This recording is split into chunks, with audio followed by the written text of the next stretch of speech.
Ladies and gentlemen, Kirk Thatcher and Darren Doctorman, the Weirded Beardos. It's the Beardos back again, and Kirk is posing as usual. Welcome. We are glad to be here. We have a special guest this week, but before that, I just want to say hello to dear Kirk, who I haven't seen in a while. Hello, dear Darren. Wow. Hello, dear Kirk. Curtains. How are you doing? I'm good. I was involved with this movie that's made $1 billion, and that's one of the reasons why our special guest here today is here, because he's obviously a man of great taste and character. So drop me in that little film. Yeah, and I'm a fan of beards, and weirdos too. Well, let's introduce Kelsey Mann, who is a director and is at Pixar, and unfortunately brought Kirk into a little project that, yes. Despite this, I'm going to retire on the residuals. Let's just state facts. The first one did $800 million. This one doubles that. And what's the big difference besides some other people? I'm in it, right? It's happened with Star Trek 4. Yes, that's what did it. That's what put it over the edge. You broke the $1 billion mark. Yeah, why can't I get an agent who will explain that to executives? Like, you put it in your movie, you're going to... Anyway. Enough about me. Let's talk about you, Mr. Mann. Mr. Mann. Yes. So, okay, for people who don't know, he just directed Inside Out 2.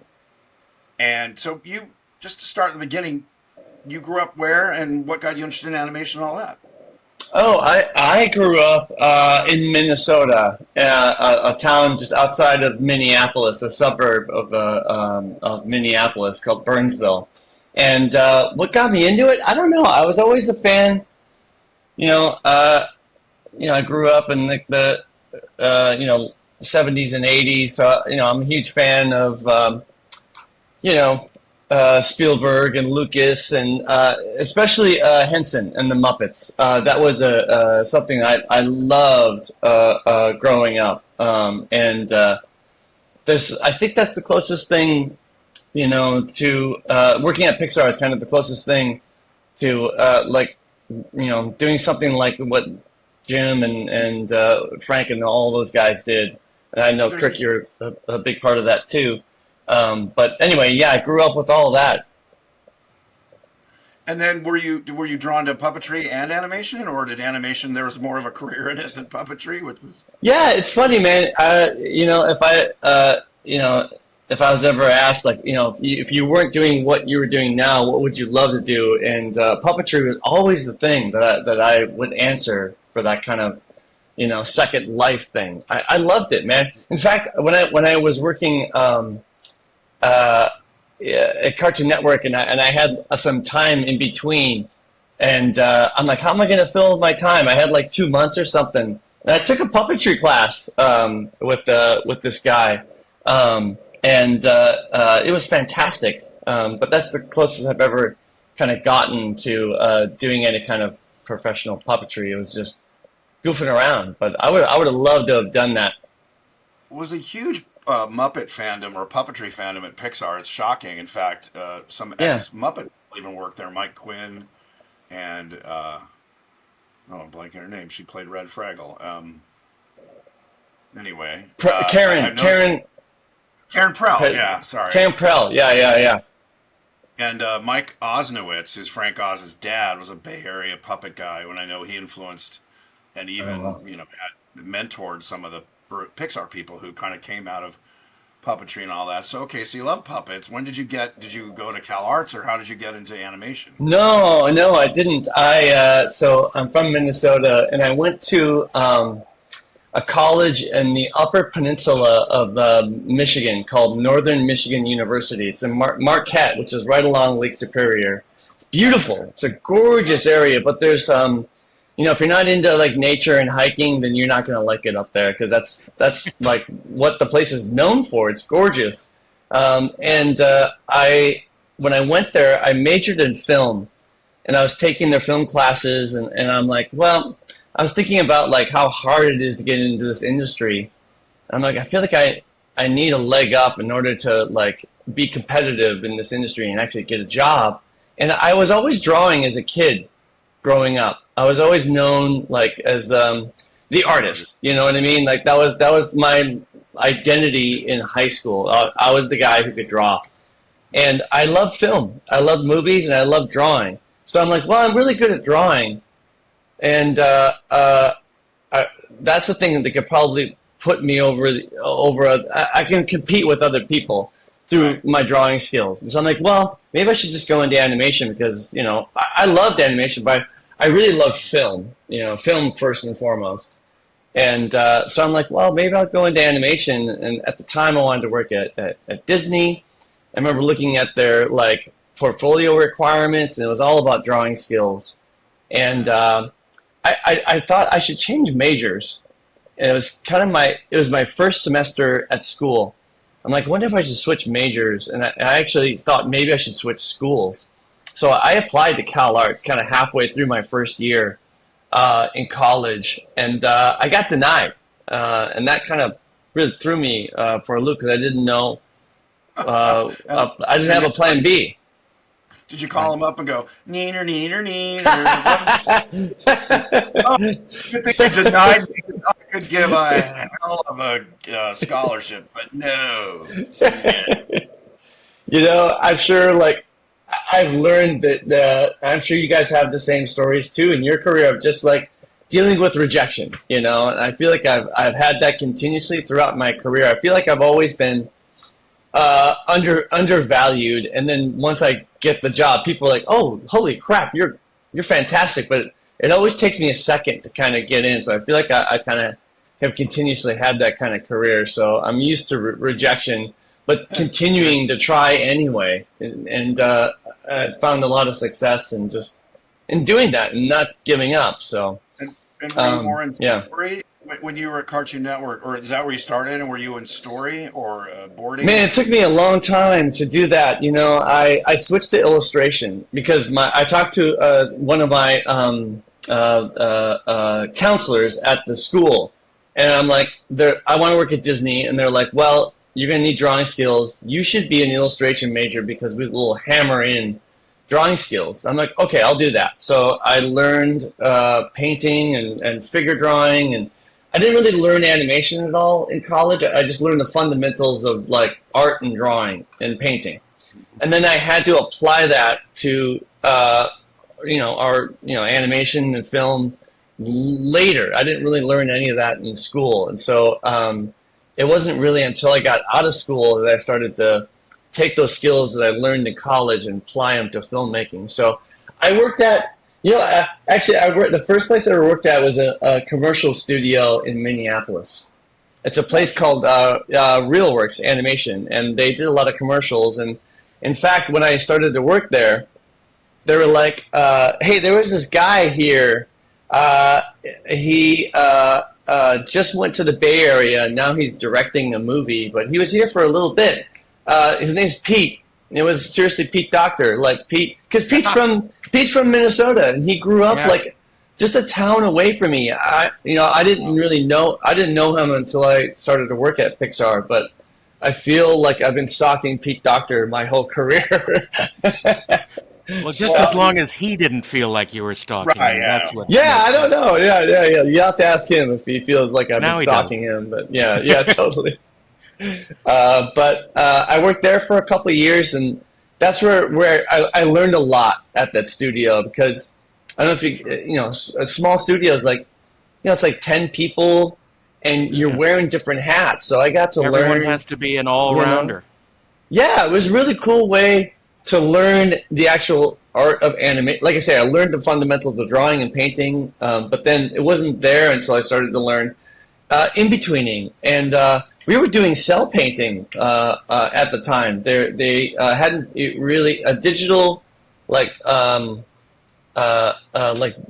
digital animation hadn't really come out at all yet. Like we were inking on cells. Like it was pretty awesome to kind of learn that trade of just like drawing. Like you'd be painting all these cells. You had just like multiple racks to dry all the Sure. cells. Like I love having that experience. So that was really great. I think it makes anybody a better filmmaker at doing all the jobs because then you kind of are at least if you're going to move up the ladder to directing or producing, you kind of know what Yeah. everybody does. So you're not, the worst thing is when executives come in who basically have MBAs in law or something, and they're like, Yeah. make it more bigable. It needs to be. I don't know. They don't have the words. They don't have, and it's frustrating. But again, I think it makes one a better director Yeah. because you've done everybody's job. You know what, even if you don't use cell paint anymore. I think one of the issues in the industry now is everyone's so pigeonholed, whether they want to be or not. It's like I'm a texture artist, I'm a Yeah. modeler, and not that they don't have other skills, but the industry has made everyone so like balkanized or ghettoized into one task. Yeah, you have to Um, be specialized. I learned the bigger the studio, the more specialized you become. Smaller you are, the more you're like, oh, what am I doing today? I'm painting yeah, cells, I'm drawing a background, I'm designing a character, I'm in betweening, I'm animating. It was really fun to be able to do that early on in the career because it, You it can't helps have round that. out That your sounds like experience. you can't have that. That sounds like you're having fun. That's not allowed. Yeah. Um, so so you at some point you go, I'm going to California, eh? Yeah, I had worked at the studio in Minneapolis for a couple of years. Like I started as an intern, where I went and bought the toilet paper for the studio, and that was like I did whatever they asked me to do, and uh, I just did it because I loved it. I was so happy to be there, and I eventually worked my way up to directing at the studio. They gave me little things. They go, okay, here's just a 5 second little, like I animated the logo to the Minnesota State Lottery, where a loon like landed in a lake, and became the logo. That was the first thing I ever like did on my own, where they're like, you just take this, and it was just kind of a shot that was like 5 seconds long, but they're like, do the whole thing. It's all you, man. And it was like great. And then I did a good job on that. Then they gave me a 15-second spot, and then they gave me a 30-second spot, and then they gave me a 60-second spot. And so I ended up, working as a director there and becoming one of their full-time people, which they only had like 4 or 5 full-time people at the studio. But I always wanted, to work in film. I always wanted to work in movies. And my wife and I, we met in college, and we married right after college, and it was really her. She was like, I had some friends who went out to LA, and they were like, come on out, come on out. And I remember talking to my wife, and she was, I was applying. I actually applied to Pixar in 2000, and another rejection letter came my way from them.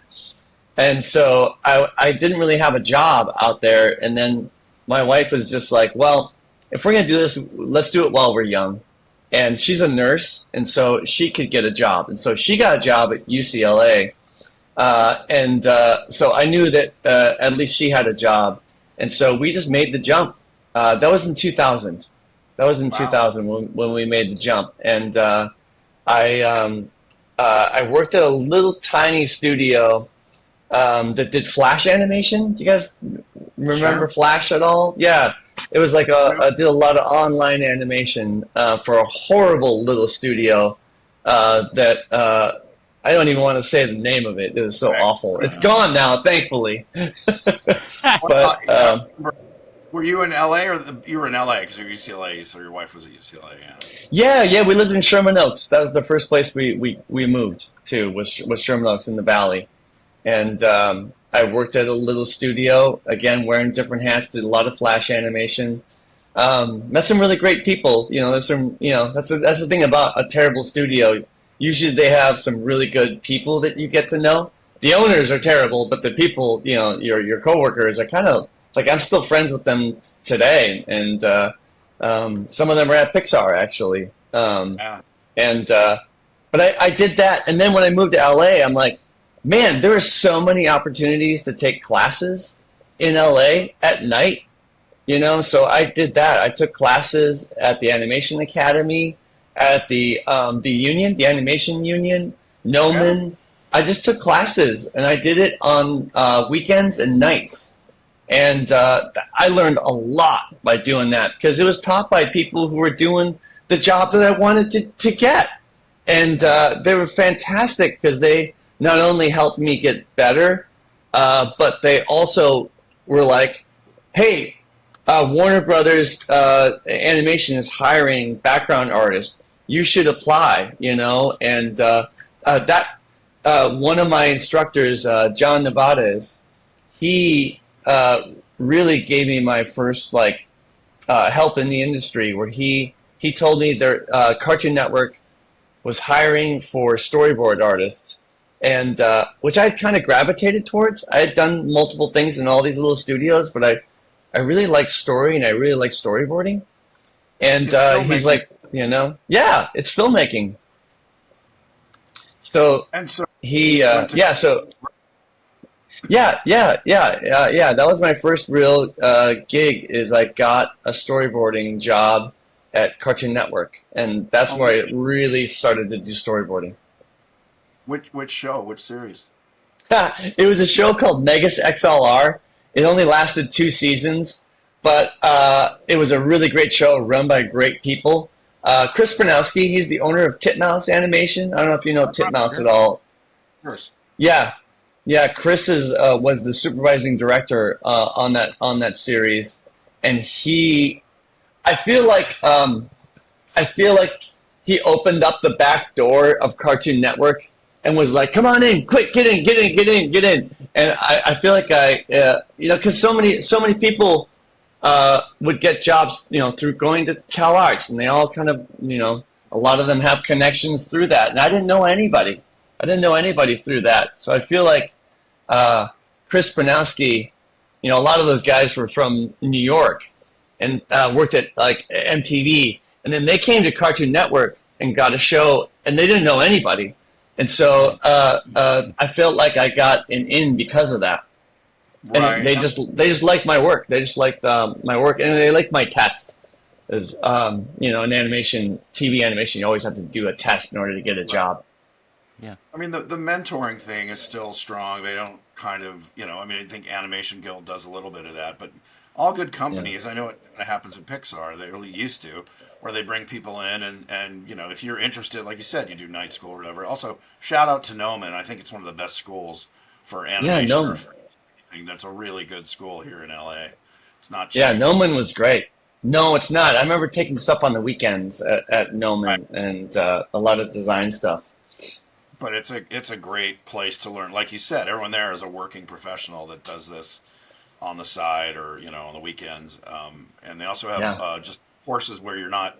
It's just a series of videos where a guy explains and should demonstrate stuff. Oh yeah, I forgot about that, man. I would buy like DVDs, like, you know, back in the day. I would get so many DVDs. Yeah. Yeah, how to use Photoshop or After Effects or how to model it. Yeah, it's ZBrush, a lot of ZBrush stuff. Right. Okay, so Yeah. you're Cartoon Network and you're boarding. Do you move up to directing or? You know what I did? I worked on, yeah, you know, that mega show. They were gonna, the way they originally were gonna do it is they were gonna, because it was a really anime inspired show, and they were Right. working with the studio in Japan, and they wanted them to do a lot of the design work and a lot of the storyboarding actually, and so they wanted one in-house storyboard artist that would thumbnail, and then Right. they would do a lot of the boarding. But then, and so they hired me. Like I was the one guy that they hired, and then that plan, I can't remember exactly why, but that completely fell through. And they were like, you know what? Screw that. Let's board everything here in Burbank. And so they're like, let's hire a bunch of we actually need now a team, not just one guy. And so all of a sudden, I became like the head storyboard artist, and then this other team came in, and suddenly I'm like, I've never really done this job before, and suddenly I was like the top storyboard guy. So pretty quickly, I kind of moved up, and I did some directing on that TV series, and then I moved on to another show when that ended, and I really wanted to. Because that was a kind of an action show it was a comedic action show, And I'm like, I kind of want to, Kirk, you're talking about getting pigeonholed a little bit. Like, I liked being able to do different things. And I also thought I want to stay employed in this industry. And if my skill sets are wider, I'll stay employed more versus like, oh, you're just an action guy. Here's the script, board the action stuff. And I'm like, I really want to do something different on my next show. So I looked for a show that was a straight comedy and was outline based, that doesn't have a script. And I want to do one of those shows to change it. So I worked on a show called My Gym Partner's a Monkey. My Gym Partner's a Monkey. Yeah. Done by the Cahills, Julie and Tim Cahill. Again, it only lasted like 2 seasons, maybe, or 3. I can't remember how long. But it was really great because it was a different animal, So was that more the traditional animation where it's driven by board artists and idea guys? Yeah. Yeah, it was like that. You would get like they had writers on staff, but they would give you like a 2-page outline, and then you had to like flesh it out and write dialogue. It was great. Oh, yeah, like that. That's gone the way of the dodo because they want so much corporate control. Having worked at companies with lots of corporate control, like every script has to be reread 5 times, and how are you going to do this? Like we have to make sure that the tail doesn't look like a penis, or all the like control that you get. Or so what a great experience, because that's the old school way. I just want to take a little step back and talk a little bit about your attitude was so great because you would be taking these classes to get better. Right. Yeah. You were taking the classes not to get known, not to get, showcased, but to improve your skills. And that is incredibly important. Because I used to several years ago, I used to teach at Art Center. And so many of the students there are there just to get noticed or get hired by someone else, to just get out of school immediately. And I mean, they're good, but the attitude of trying to get better, everyone can get better, everyone. And your attitude was so good, and that is, partially, I think, what made you desirable to everyone who you worked with, because you had that attitude and that openness, and I think that's great, and I love to hear that. Yeah, I think it also helps to have people around you to do it with. Like there's a really good friend of mine that I actually met at RealWorks in Minneapolis, and he came out with me. His name's Tim Szabo, and it was really nice to have a partner. And we took a lot of classes together, and I think it really helped. One thing that really I try to this works for me. I don't know if it works for other people, but I say this works for me. I'm a people pleaser, and I don't want to let people down. And so if I'm taking a class, from you guys, I wouldn't want to let you down. And so if you gave me an assignment, by God, I'm going to do it because I don't want to let you guys down. And I needed that. Because if I did it on my own, I would just procrastinate. I keep going. I don't mind letting myself down.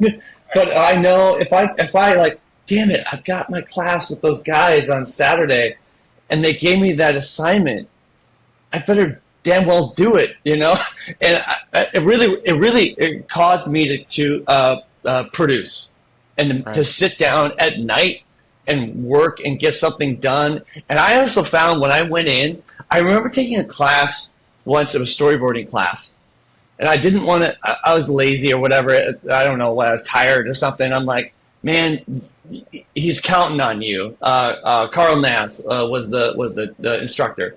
I'm like, I don't want to let him down. Do it. I got to do it. And so I did it. And I went in, and then he said, okay, who wants to go first? Like, who did the assignment? And the place was silent. And he's like, did anybody do it? And I'm like, well, I did it. And I was the only one who did the assignment. And so the whole class, he spent the whole class going over my work. I don't know what the others thought of me, but I loved it because I got the attention of the instructor for the entire hour. And I'm like, oh, half of success is actually just doing the work, because so many Yeah. people don't do it. And I was amazed that like I was like, out of the 15 people, I was like the one guy that did it. And I'm like, oh, just doing the assignments already like half the battle. Yeah. Woody Allen quote: 99% of success is showing up. It's just Yeah. Yeah. doing the homework. Well, that's, I mean, yeah, I think there's two kinds of people who seem to succeed in our business, meaning filmmaking in general, not just animation. It's, Yeah. well, and I will lump two together. People who are connected, like you said, they went to CalArts and they're friends, and showboaters. People who are great at selling Yeah. themselves. Their work might be fine. It can't be terrible, but they're great at telling you how great their work is.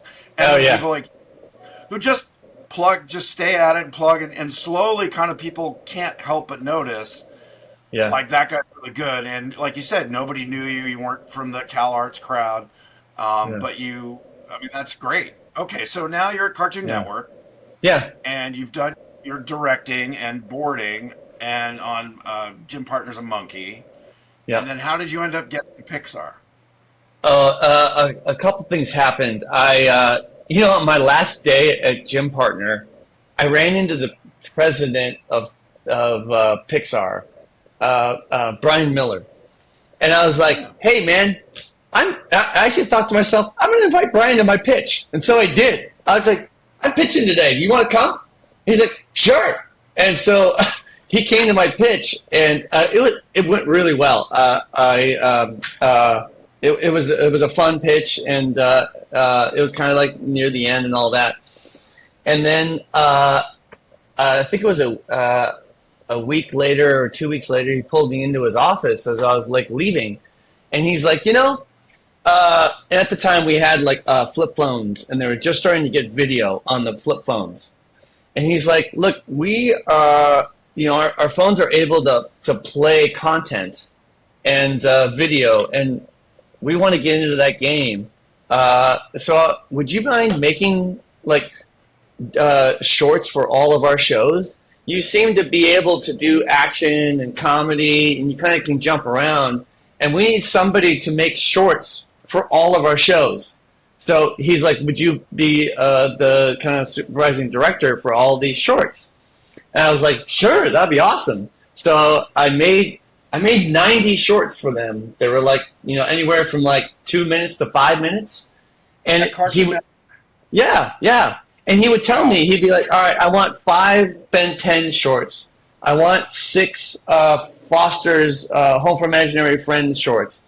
Camp Laszlo and Juniper Lee." Like, I would just jump from show to show and work with the creator to make these shorts. And it was fun. And I had a very small budget. I had a really tiny budget, So he was the president of Cartoon Network. Yes. Okay, because you said Pixar by accident. Oh, sorry about that. I meant Cartoon Network. Sorry about that. All right. No, Yeah. sorry about that. Yeah, Makes sorry about that. a lot more sense now. Yeah. That's forgivable. You're canceled. It's all right. Turn it off. Turn it off. Well, so then you became a producer, basically de facto. I mean, directing and producing, because you had to go to each one, and that's amazing. Yeah, Nate Fernaro was like the producer on it. It was just the two of us, and the concept was we would reuse assets. So I would look at the library of what they had created. I would look at sets, and I would look at characters, and I would go, how can I tell? It was a little bit like, I love that scene in Apollo 13 where they need to get the guys back, and they throw all that shit on the table, and they're like, all right, we need to get those guys back using nothing but this. How do we get this to fit into this? And it's kind of like that, where it's like, we need to tell a story using nothing but these elements, these backgrounds, these characters. How can we tell a story? Yeah. Well, it was great. It hones your story skills of, like, you have to be on point. There's no flab. It's just like, it's very you can't embellish too much. It's like you got to do it in 5 or how many minutes? One minute. It's got to be pure. You can't. Short and clear and concise. Yeah. It was fun. I was able to work with different creators. Were some creators were like, "Hey man, I do whatever you want. I'm going to be over here making the show. I don't care. You do whatever you want." or there would be guys like Craig McCracken who was like, "Oh my God, shorts!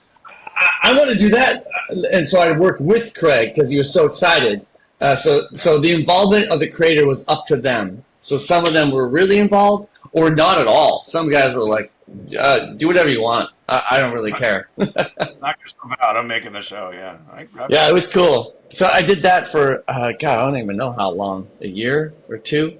I don't remember how long, but and then I'm like, all right, I think I always wanted to work in film. I always wanted to work in movies, and I'm like, I was getting my portfolio ready, taking all kinds of night classes, and finally working, professionally in television, and so I put together my portfolio, and I think I'm ready to apply. It's been about 10 years since I got denied from Pixar, and so I'm like, I think I'm ready. I think I'm ready to apply, at least try again. So I came out to the Bay Area. I had a friend of mine. I knew no one at Pixar. I knew one person who had worked at that crappy little studio that I first worked at, and she was a coordinator at Pixar. And so I went and had lunch with her at Pixar and got to visit the campus. But they weren't hiring at the time. I had my portfolio, and she's like, they're not looking right now. I'm like, ah, man. But I had a friend of mine working over at the ranch, Skywalker Ranch, on the Clone Wars TV series. And so he was like, do you want to come by and have lunch? I'm like, hell yeah, I want to have lunch over at Skywalker Ranch. And so I did. I went over there. It was I think on the same day. I went over and got to see the ranch and visit my buddy. And he was like, they're actually hiring right now, and I think you'd be great for it. And so I'm like, okay. I thought, well, I would always, I always wanted to work at Skywalker Ranch and work on something Star Wars related. And I thought, well, maybe if I'm in the neighborhood, maybe it'll help, maybe it's a small industry, and that's one thing I've learned is not only do you have to be, eager to learn and just want to get better, but you also have to be a nice guy and don't burn any bridges. And man, I've seen people do that, and it's a small industry. So I thought, well, most people will pick the people that they like to work with. yeah. And I've learned one thing that's really helped me is when I work with somebody, I just try to help them do what they want to do. And I try to make their lives easier. Like if you guys ask me to do something, I don't care how big or small it is. I want you guys to not worry at all about what you gave me. I want to be the kind of guy who's like, we need you to do this. I'm like, I got you. I got it. Don't worry about it. I got it. I'll come to you if I have a question. But I want you to know, like, you don't need to worry about it. Like, and I got your back, kind of thing. And I listen to you. I try to I think I'm a good chameleon. Sometimes I find myself even like, do you guys find that you kind of are mimicking the person, like the way that they're sitting or something? Like sometimes I'll subconsciously go, wait, what am I doing? I'm like trying to like embody who you are so I can get into your head, so I can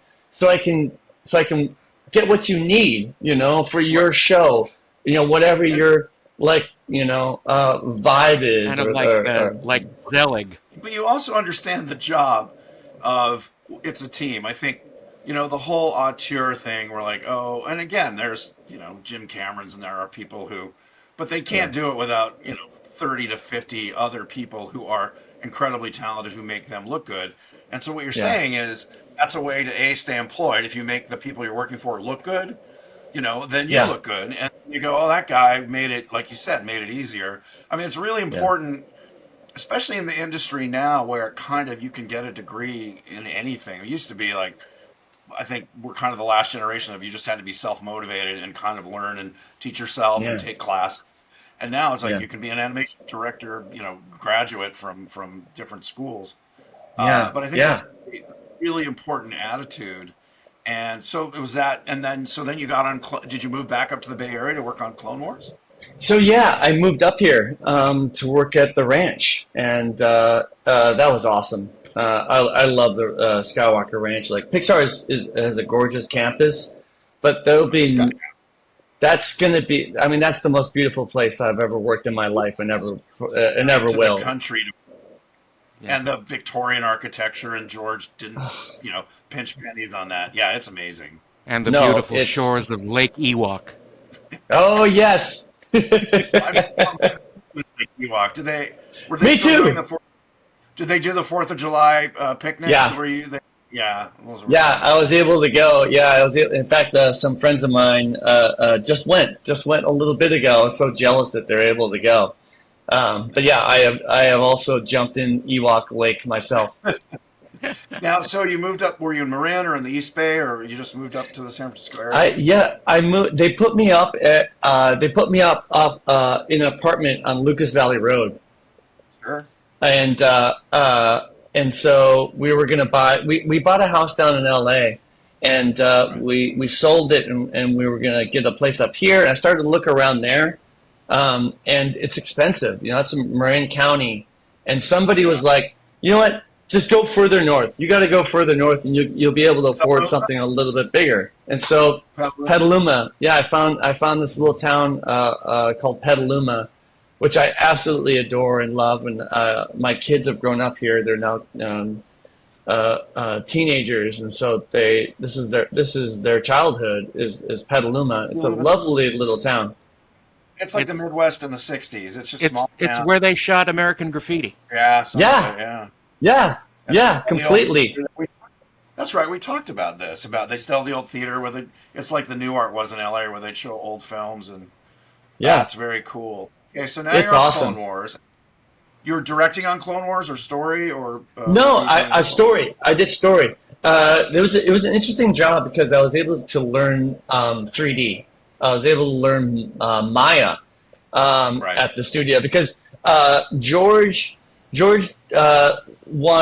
didn't want to look at drawn storyboards. It was almost like he took a live action approach to animation, and he's like, let's write the script and then let's shoot it. I don't want to it wasn't like let's like Pixar, we storyboard in order to know to rewrite and to know if the story is good, and it's part of the writing process. Where I think George came more from like, hey, we wrote it. Sure, we'll make little changes, but not much, and let's just shoot it. And so Right. he wanted to go straight into 3D. He didn't want to draw. He wanted to go straight into basically shooting footage of the show. On Jedi, we shot all these like for the speeder chase. Anything with a lot of action, they put GI Joes on little Yeah, models, and we made trees, and he wanted to literally shoot it as opposed to story. Because I've always said, even with the Muppets, storyboards can lie easily and say, oh, here's this great shot. You can't yeah, do that, particularly with puppets or, I mean, yeah, animation you probably can because you're drawing it all. But it is funny. It's a great way to work. And so yeah. you were doing it, were you boarding essentially like moving 3D characters around in the space and just picking camera angles? Yeah, it's a lot like what you're talking about for like the Jedi thing, only in 3D rather Yeah. than the GI Joe figures. You'd have very basic, like you would get like Ahsoka would be in her T pose. Somebody would load all the characters, like here are your actors in your scene. I remember doing a scene. The first thing I ever did was a dialogue scene with in Palpatine's office, and I think I had Palpatine, Anakin, and maybe another character or something, and they're all three of them in a row in a T pose in the middle of the set, and you basically then shoot it, and you would do like I would thumbnail, I would thumbnail like what I wanted to do because they were it was called what was it called 3D story artist. That's what they called it. That So you had artists that were layout people learning story, and then you had story people learning layout. And so I was learning layout, and so I Oh man, my first week I was at ILM because I was at the ranch. I was at Big Rock. I don't know if you guys know Big Rock. Right. And but my first week I went down to Presidio, and I was at ILM, and then they were teaching me Maya and ZViz. It was kind of this internal program that George was creating with his team there. It was like a simplified version of Maya because Maya is incredibly Like complex. Unreal Engine, where you can do layout and sets and move characters around, but you're not modeling and animating per se. Because Yeah, that's what the show I'm on. That's exactly what we do. We go in the environment, slide. But literally for the first 5 episodes, I said, "Can we please not have everyone at T pose? Because you have two people talking, and their arms are intersecting each other." yeah, And true. it wasn't until second season we could actually get their heads to turn left and right. Because if someone wanted to talk, we had to slide the whole body around. You had to And turn but the then whole we, thing. yeah, yeah. So it looks like mannequins trying to, yeah, it looks like very bad stop motion. Um, but so you were working actually in Maya and that previs software, Yeah, yeah, yep, and yep. And you audio basically, track. what's that? Would you get a pre-recorded audio track, or were you kind of doing dialogue Yes. while you're figuring out? Okay, No, you did get your track of dialogue, and a lot of it was scratch. I think some of it was scratch. I can't remember if it was production or not. And no, you would basically shoot coverage. Like you would right, go, okay, I need a master, I need yeah, an over, and then you would just let the camera just roll, right, and you would just deliver way. It was like live action. You would just shoot a bunch of Yeah. footage, and then yeah, you had your cut. You could make your cut, your suggestion, where I suggest cutting from this to this to this to this to this and that, and you would do kind of a rough cut. So you would send your kind of rough cut, which you would probably show your episodic director, and right, they would call for changes or like, hey, add another shot or give us a close up of picking up the lightsaber. Cover that. Maybe cover that from a couple angles. Send all of it, and then you send your suggestions of the cut to edit, and then they would take it from there. The editor would take all of your footage and cut it together, and then they would show it to the episodic director would work. You had a couple people. You had the episodic director, you had Dave Filoni, and you had George, and so everybody's right. kind of like reviewing your work. Now, would they board on top of that? Because that's what we do on the show I'm at Nick. We do all that, Yeah, and when they storyboard, just typical, like literally 2D drawings on top of the chess yeah. pieces, and it's animated. Is that the same process you guys were doing? No, it wasn't really any drawing. It was all just 3D. So Yeah, they would take the mannequins and then just start animating them without any guide from you guys. In other words, the animator, you were putting a lot of trust in your animators to yeah. yeah. And was it animated in the States, or would you send it overseas? Singapore, Singapore. Singapore, yeah. Yeah, they had a studio there, an overseas studio. I can't remember the name of it, but it was in Singapore.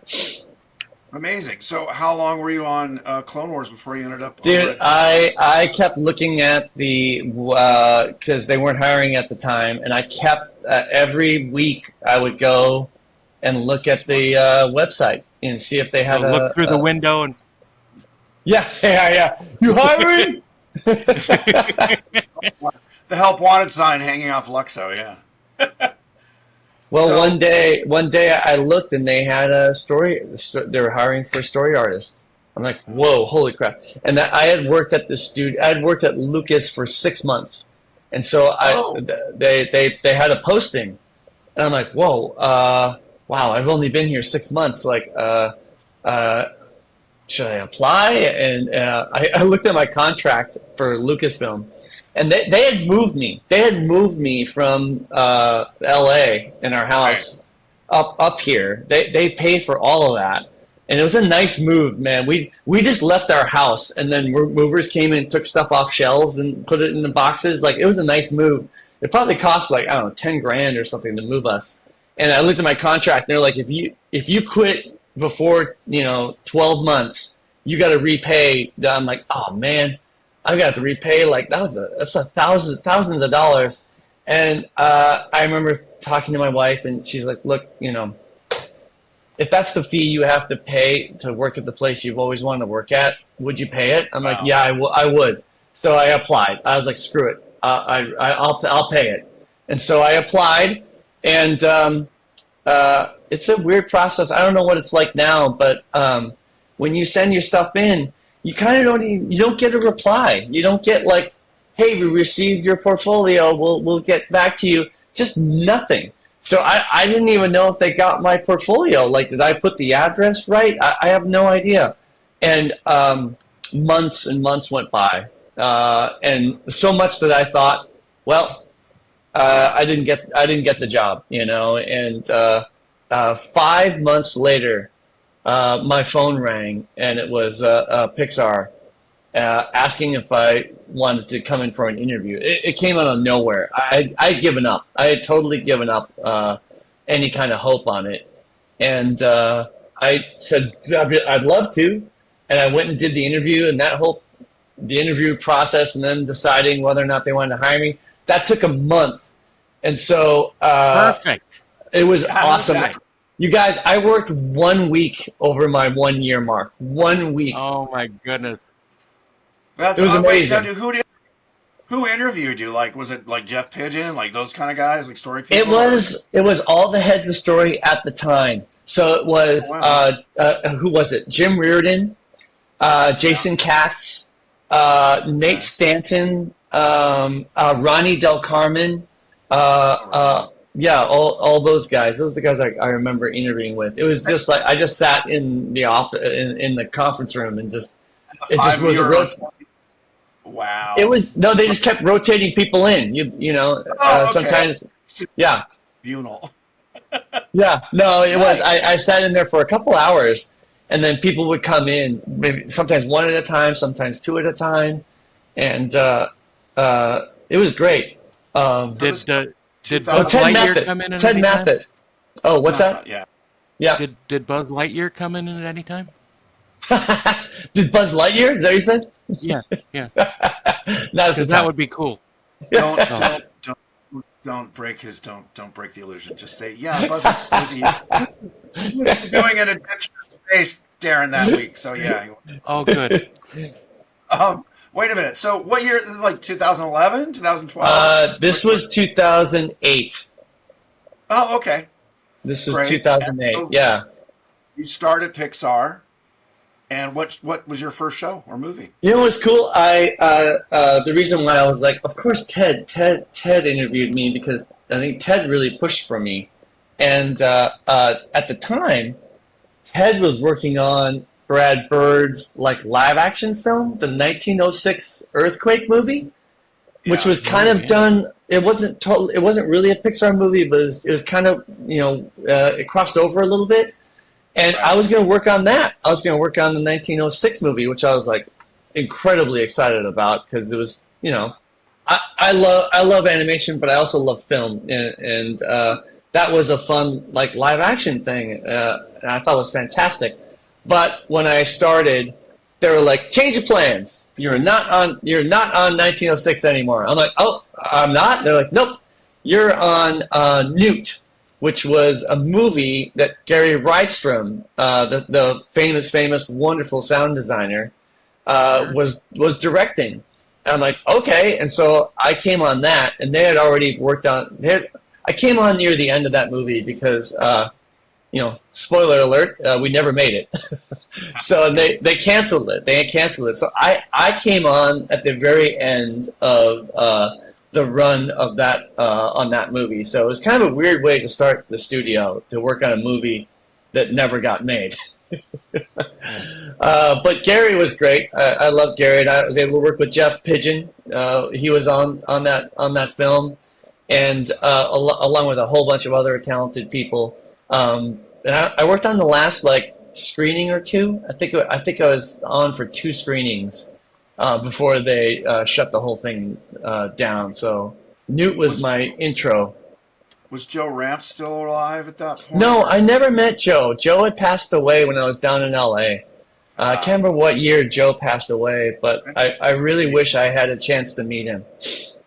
He was amazing and a big goofball. Okay, so what was the first movie you worked on that actually got made? Monsters University. I moved on to Ah, that. Yeah, I moved on after Nuke got shut down. I got put on Monsters University, and Doug Sweetland was the original director on that movie, and Dan Scanlon was the story supervisor. And so I worked with Dan, and we really got along on that movie. Uh, Again, I think I made his job easier, which I think is that's kind of what I was trying to allude to earlier. You want to work with you want to work with people and make their jobs a little bit easier, and so we really got along. and now you're back to 2D drawing boards and pitching on the Yeah, big board pointer, and back to the old school. Uh, I mean, which Pixar, I guess, still does, right? There's still yeah, that their technique, yeah, yeah, yeah. They totally do. But what was really cool, Kirk, is like when I worked at Lucasfilm, yeah, I got a real cinematic approach to filmmaking because I could put the camera anywhere in the 3D set, and it opened up my mind. So when I went back to drawing, I yeah. really had I could go Right. anywhere. It really opened up my.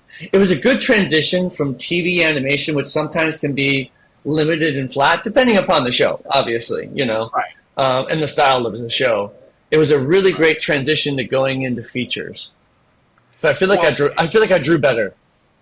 yeah, well, the show I'm on again, like you can work in a real set. You can pick any lens, Yeah, even lenses that can't exist. You can have an 8 millimeter lens with a short depth of field, which is yeah, impossible. yeah, You can have drones and so I say that you should use Unreal because it's free. You could teach filmmaking yeah, because it's pretty much analogous to a real set with real cameras. yeah. Well, and it makes your eye more cinematic as opposed to, like you said, TV. Yes, Traditional animation tends to be kind of flat just because everything's kind of proscenium left and yes, right. There's not a lot of V depth. I mean, they can be, but it's yeah, but once you get that mindset, well, that's. But now you're back to drawing it. And yeah, yeah. Went back to drawing. the story team, because I kind of know the big picture. But are you guys in? So you're working on this movie, Yeah. and it's you in a room with 8 other guys, or do you go off on your own and then pitch your take on this one section of the? Because they know they write scripts, so it's not Yeah. like just storyboard driven. But Yeah. are they then you're in the scene? I'm assuming. Are you in partners, or how does that work? Yeah, I mean, there's different phases throughout the production of the movie, but when you're creating reels, you'll probably get invited in to like talk with the story, but it's much more like we need to solve this problem. We need ideas of what to do with this scene. We know they need to break out of the jail, and we would love for them to use this pen to break out, but we don't know how could they use this pen to break out. We're like, okay, and then everybody, it's like that kind of work where you're helping solve a problem. Um, But is it it's you, or is everyone in the room off to do that? say it again. Is it just, in other words, is that your assignment, or it's kind of everybody's assignment? Hey, let's all go Sometimes brainstorm. sometimes you'll brainstorm together for like an hour and a half, or you'll be handed an assignment and you go off and you work for a week and kind of come back. I think I remember like so Doug was the original director on that movie. He ended up not working on that film, and he got removed, and Dan got promoted. So Dan was the story supervisor, and he got promoted up into directing. And I think before that happened, they were working on the end of the film. They were kind of struggling with the end. And I remember we were just kind of sitting around, and I wanted to contribute in some sort of way. And so I remember doing a couple things. I remember actually because the movie was a prequel, and Yeah, so I thought it'd be really funny if it was all about how to learn how to do scaring. And so yeah, I thought it'd be really funny if there was a scaring video game that was like Atari style. You know what I mean? Where it was like and I was like, I'm gonna make it. I'm gonna make an 8-bit scaring video game just for fun. Because I'm not doing anything. I was sitting waiting for pages to be written or something. And then I said, hey, can I show you something?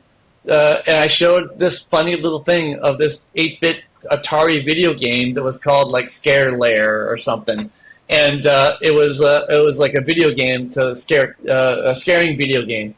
And it was just a fun little cute little thing. And I had sound effects to it and everything.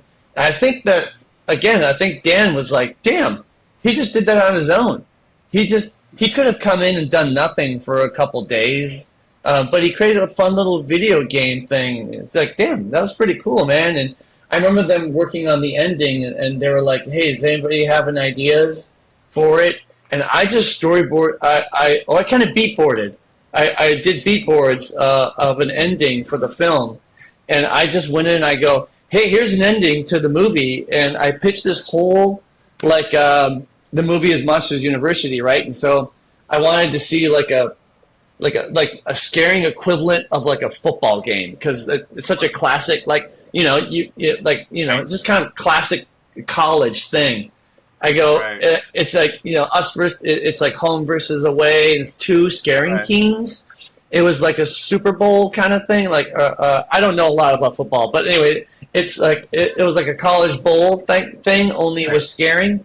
And I pitched that, and they thought it was super fun. And some of it ended up inspiring what's in the final film, because they actually do go head to head in the kind of this like scaring competition between two like sports teams. But I think I got noticed because I was just trying, and I was trying to help, and I was trying to come up with ideas, and I didn't push my ideas so hard that because some people can do that, be like, this is what you should do, and I would throw at it like, hey, what's the phrasing? Some people say, this is what you should do. And I always tell people, when you pitch things, just change the should to a could. So I would come in, I'd be like, you could do this, and then it opens up a door where you and like the three of us are talking versus me talking at you.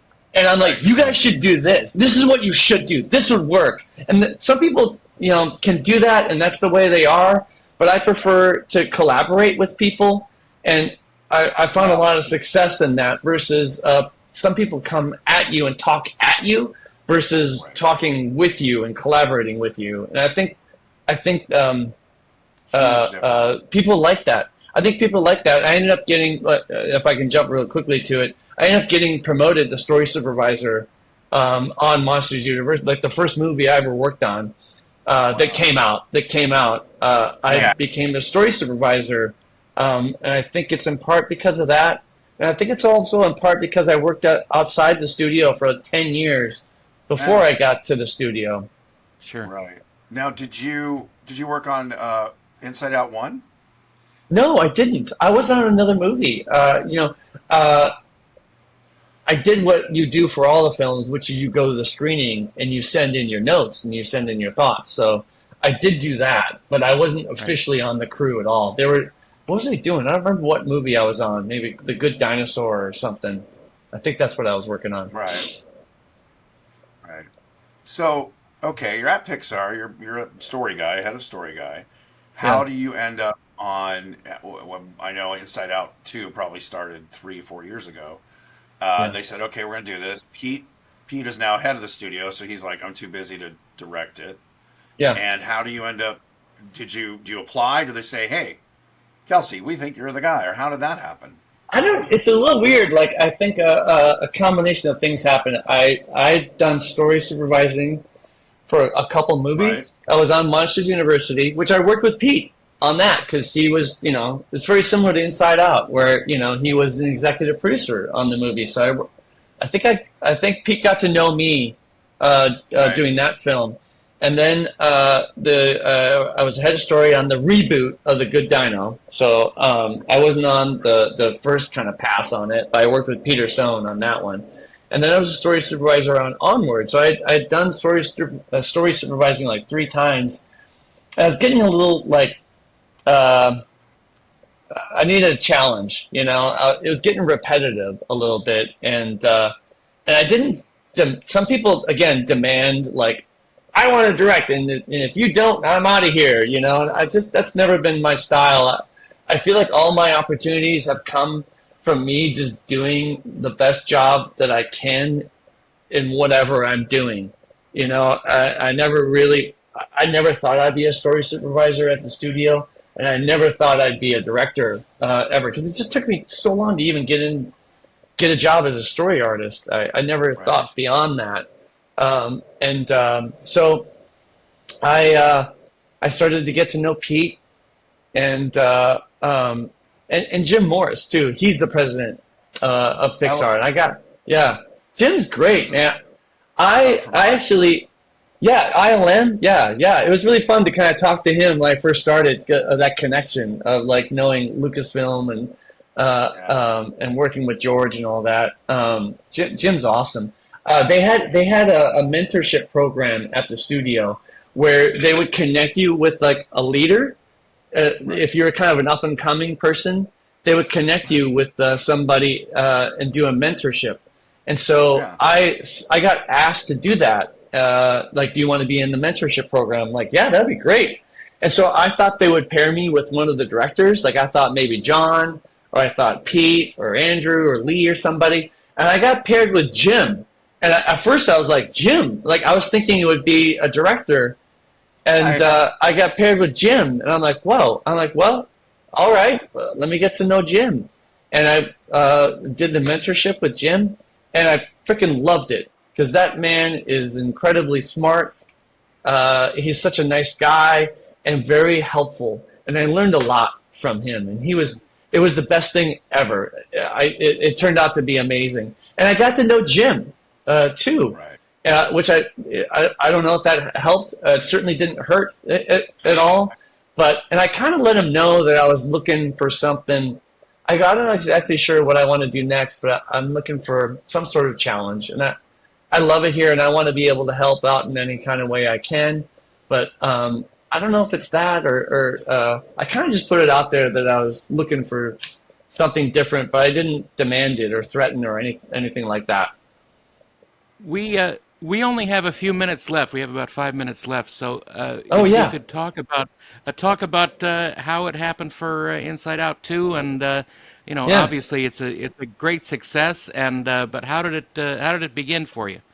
It started with a meeting that was just on my calendar. It was like Kelsey, Jim, and Pete meeting, and I'm like, "What the hell is this?" I had no idea what the meeting was, and Like, I was, man. I thought this is either going to be the worst meeting in the world or it's going to be the best, and it ended up being the best, because that was the one where they asked me if I'd be interested in coming up with ideas for a follow-up to Inside Out, which blew me away, because I thought they'd ask me to do something. I thought they'd ask me to do a sequel to something I'd worked on, like another Monsters movie or something.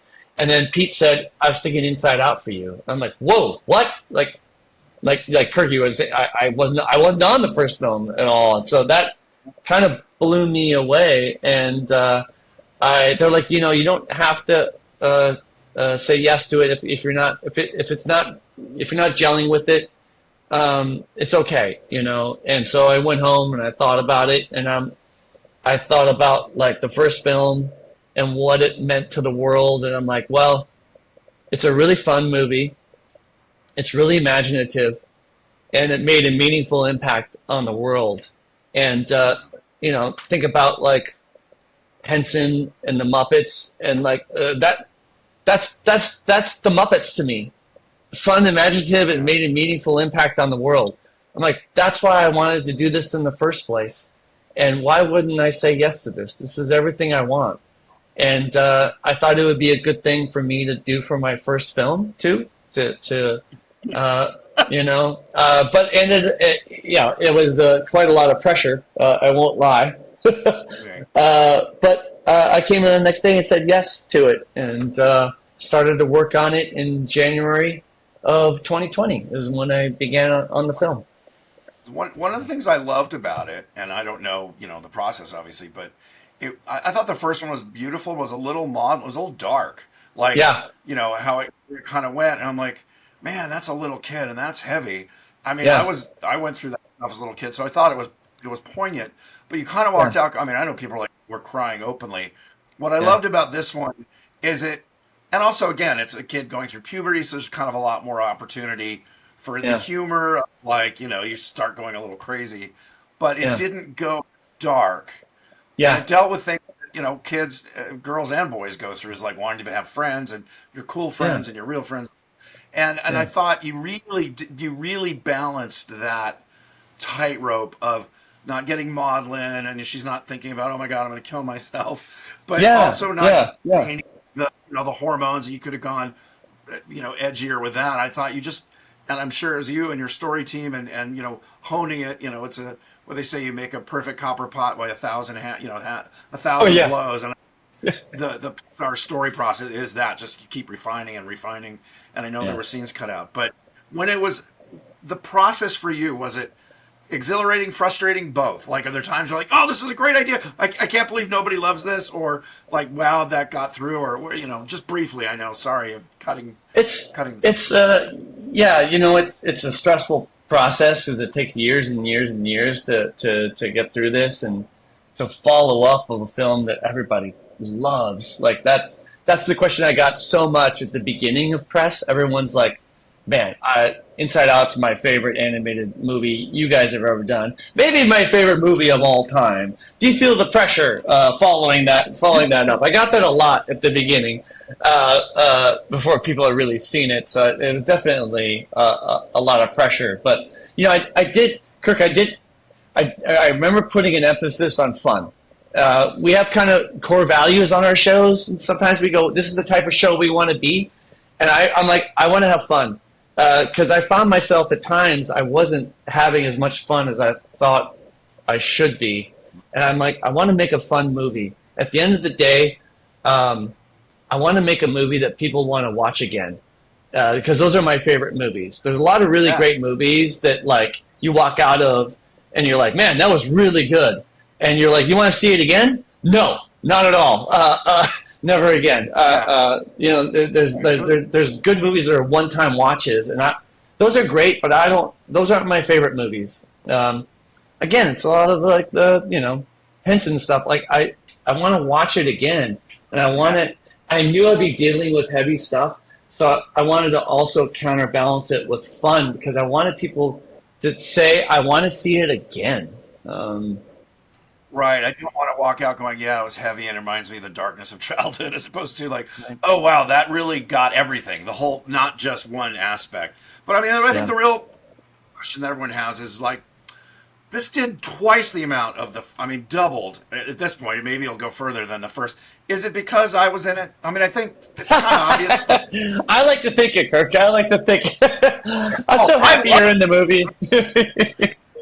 Just you heard it, folks, from the director that the reason it's done 1.6 billion is because I had 8 lines in it, and that really just I'm like the guy. I didn't get the ball to the net. I just went bam, spike, game over. Man, you were in the teaser trailer, and that was it. We knew then. You put it because that got record views immediately. I am the what do they call it in like the screenwriting thing? I'm the second act. Yes, The you're inciting the inciting incident. incident. Yeah, you totally are, man. Yeah, You I didn't totally realize. Yeah. Anyway, You were thank you. you were able to get a couple other lesser known Muppet personalities into the show. Talk Yes. about that a Oh, little bit. They were in the oh, original. yeah. They were that. I knew when I got asked to do Inside Out 2. I'm like, Frank and Dave are coming back. They're in. There's a couple things where I'm like, that's happening. That is that. I mean, there are some things I didn't want to have happen in a sequel, and there are things I wanted to have happen. And I'm like, over my dead body. They both are going to be back in, and that was awesome. And we recorded them at the same time. Oh my God! It was like riding a bucking bronco. Those two. It was the history behind them. I've never met two guys that are more like brothers. Like they love each other, but they just bicker. They make fun of each other. half of the recording is them giving each other shit. That's half of what we recorded. And what a thrill. I absolutely loved working with those guys, and loved working with you. Kirk, you were fantastic from the beginning. Loved having you in the film. The best thing about you directing is you are such a good audience. You're just off, like I'm, like literally bent over a couple times just with the improv stuff. Yeah, I was like, what a great lesson. What's so funny is we've all been there, but you're performing and the director's like, yeah, good, let's do it again. And you're like, especially in comedy, like if you're doing a death scene or something, you don't want him going, like, but yes, you totally. some feedback. And you were great. You were in the room. I loved it. So I am available for sequels. Just awesome. That's amazing. Look. If nothing else, I'm glad that we developed a friendship from this. But I'm so happy to hear, because it doesn't happen a lot when guys just work hard and are good guys and they get to the top. It happens at Pixar. I know. I mean, Pete is an amazing guy. A lot of guys there are good eggs. Because a lot of showboaters and, there's nepotism and all that, or old boy network. But just knowing you as we got to become friends, it's so great to see someone who, just like you said, you worked hard, you kept trying to get better, and you weren't telling people what they needed to do. You're saying, hey, what? And again, I have ascribed to the same energy, and that was Jim. Kelsey Mann, thank you so much for sharing this time with us. Are you playing us off, Darren? Is this the? I am. That's how it goes. Yeah, he's the orchestra. And thanks for highlighting it for me. That's great. It was so nice to have you here, and so glad that you could share this time with us and share your good stories about showbiz, because we rarely have good stories about showbiz on here. Thank you so much, you guys. Yeah, I really appreciate it. Love being on the show, and love meeting fellow bearded weirdos. Thanks so much. See ya. Thanks, you guys. The Weirded Beardos are Kirk Thatcher and Darren Doctorman. Email them at theweirdedbeardos@gmail.com.